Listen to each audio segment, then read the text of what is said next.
what made you take the path of elevation and like evolution of consciousness? I was scared, Tip. So no, I'm just being straight up. I'm just. Hey man, that's some honest shit, bro. No. That's honest as hell. Listen. So Tip, when you go to prison, you scared. Yeah. The greatest way to make it through there is stay out of dumb shit and get your head in some books and educate it. That's real. You know, so it was like, I'm in there, I'm like, okay. One thing, you know, the myth of prison is like, from seeing the TV that somebody just gonna magically fuck with you to fuck with you. Right, yeah, nah. The only way they gonna fuck with you if you're around the wrong crew, if you want some dumb shit, or that's real. You do some dumb shit. How you carry yourself will be a representation of what comes to you. So me, I'm like, man, I'm scared to death in this joint because I'm 17, they certify me as an adult. See, in Pennsylvania, that's how they do you. And you gotta do a day on the day. Yeah. So it's like, I'm scared to death. I'm like, shit. I got to stay away from all dumb shit in here. Right. Motherfuckers walking around with knives longer than a elephant's trunk. I'm like, man, I don't want to get none of that. I seen people get stabbed, hit in the head. I'm like, I'm just going to be this good in my cell, reading my books, minding my business, going to the law library, hollering at the old heads. Because one thing about prison is like this. Prison got some of the greatest professors in the world. This is true. Because you got some OGs in prison that's never coming back, that's not going to let you sit in their face and not educate yourself and go out there and be something. And they gonna pass down that information, that knowledge that they have. Yes. And they ain't got nobody else to pass it to. Yes. So you know what I'm saying? They have to give it to you. You know what I mean? They feel like that's their purpose in life, to give you that game. And that was my thing. My thing was like this, Tip. My thing was like, man, I'm gonna get all this knowledge because, and it's not just in prison, on the streets. For those that's watching, some of the greatest teachers you're gonna get is older people, especially successful ones. You sit down, you could be around them all day. They're going to tell you everything because they ain't got nobody to talk to a lot of times. When the student is ready, the teacher will teach. They're going to teach. So I was in there on that time, and I was like, and I seen the dumb shit was going on. I seen dudes getting high. I seen dudes going crazy because they on psychotropic medications to try to escape the bit. And I was like, man, I ain't doing that shit. I never did a drug or drunk, so I'm like, I ain't doing no drugs. I wasn't trying to hustle. I was in the kitchen, so I'm selling shit out the kitchen. That was my hustle. Yeah. But I wasn't getting in the drug game, or I wasn't. Listen. You weren't gambling, no shit like that. I think a lot of people. You play the tickets? No, I paid tickets, but that's different. Tickets is different. I didn't play. Listen, and how many times you hit? Probably like twice. 20 years worth of tickets. I probably hit twice because I was an over and under dude. So I played, you got to pick 4 overs and numbers. And I always like to pick overs. All that shit they doing right now with pride. They've been doing that shit 30 years ago, man. Bro. In the penitentiary. That shit been in the penitentiary They had the forever. tickets. You get the ticket, you circle up. Yeah. So the whole twist is like, I was one of them dudes that was like, I seen a dude get hit in his head about their spades.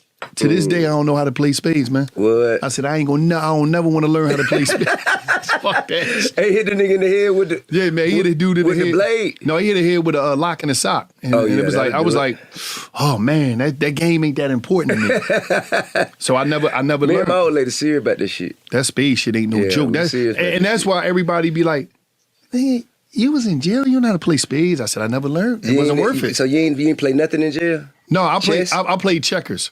Checkers? Hold. Let me explain something to you.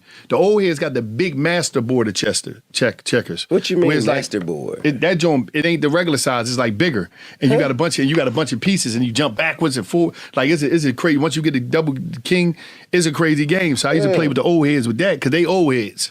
They not young boys. So you ain't getting to the chest. You ain't get the chest at all. No, I ain't even getting into that either. They get rough about that too. For real. So I said, fuck all that, man. I'm not dealing. I with ran that. the poker table. Poker, that's money. That's a gamble. You was gambling. Yeah. That's that big gambling table. That how I passed my time. The gambling, that's gambling. Yeah. Yeah, I lost, man. I lost a whole bunch of days just sitting at the poker table. Yeah, they be there from sundown. The time they pop their lock. Yeah. Load my blanket on the table, get my chips. You yup. Message.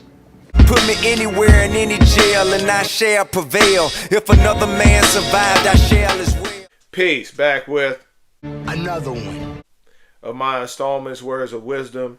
In that clip, you just heard Wallo from $1 Million Worth of Game speaking to T.I. on Expeditiously about how he survived his 20-year prison sentence. And I'm going to tell you, this is the way to do it. This is the way to do it right here. You make sure that you stay out of the foolishness. That's how you survive it. Stick with the old heads, because most of them have remorse for, ending up in there. So they're going to give you the game, especially the ones that are older and had some time to sit in there and reflect. They will talk to you about enlightenment.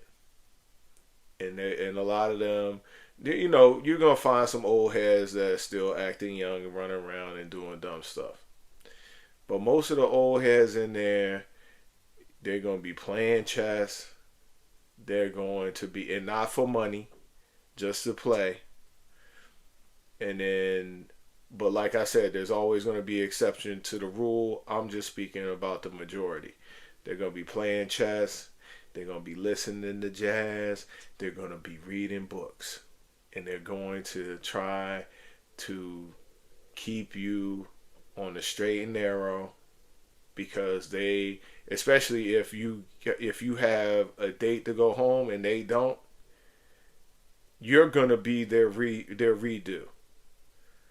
All the stuff that they're learning, all the stuff that they read in the newspaper, they're going to try to relay that message. And then they're going to get you to do that too.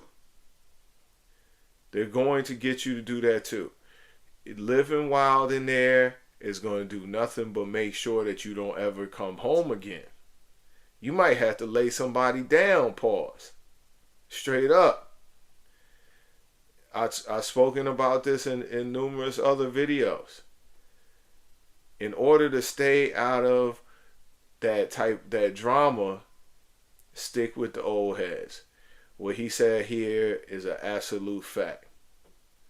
An absolute fact. And this is just my 2 cents added on. Left some jewels in his skull that he could sell if he chose. Look, this is just free advice from me to you. You take it or you throw it away. It don't matter. Like, comment, and subscribe. And as always, peace!